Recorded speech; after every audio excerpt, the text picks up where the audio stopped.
Hello, I'm Strange Loop and welcome to the second episode of my show, The Void. Now, it's a subjective term, but I want to talk about what it might mean to be considered self-absorbed today.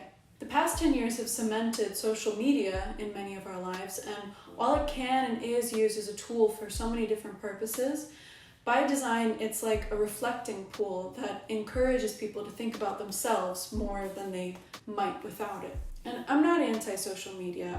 In fact, I'll probably post about this video on Instagram.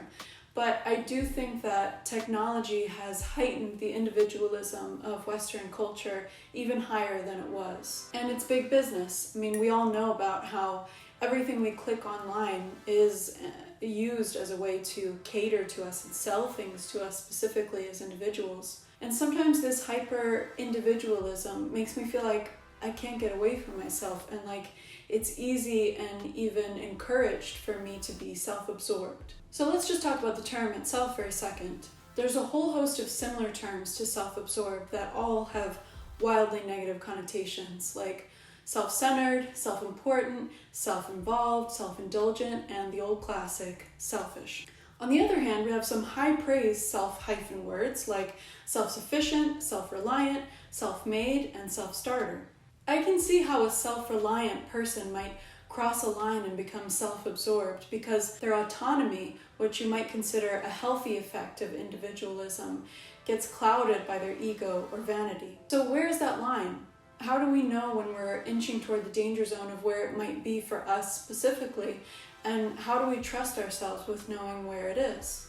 I think it may be becoming even more difficult for people to listen to themselves and know where that line is for them, because we're continually seeing self-absorbed people profiting enormously in the public sphere. And yes, YouTube is a part of that. The irony of this video is not lost on me. But one thing that I'm thinking about a lot as I'm trying to build this channel is that the value I deeply want to provide for others, hopefully helping people like me who love watching YouTube videos, is what I want to focus on much more than any validating feelings I might get from attention or anything else that feeds my ego.